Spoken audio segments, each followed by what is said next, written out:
Paano nga ba magtanggal ng background ng ating mga video at paano ito i-edit sa CapCut? So sundan nyo lang ito guys. Watch out. Punta lang tayo sa ating CapCut apps. I-click po natin yan. Pag na-click natin, punta tayo sa new project. I-click ang new project.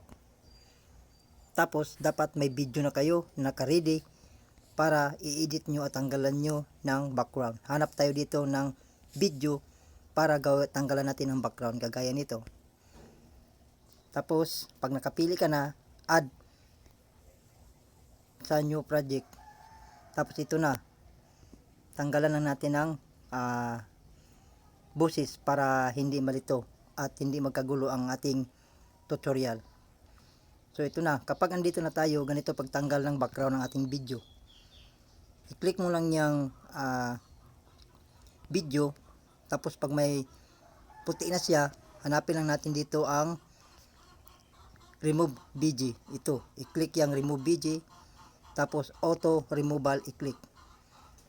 Pas ganyan na, nakatanggal na ang kanyang background, ay i-click po natin ang stroke. Hanap po na tayo dito ng stroke. Kagaya nito, white. Tapos size ng white line. So sa'yo, ikaw na nagdidepend yan kung anong kalaki yung white line ang ilagay mo sa iyong design. Tapos punta tayo dito sa background. So i-click yung background. Color, i-click. Hanap po tayo ng color kagaya sa aking nilagay ay color blue. So ganyan lang guys, paglagay tapos check.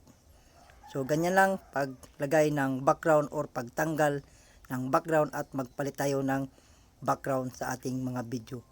So yan lang kadali guys.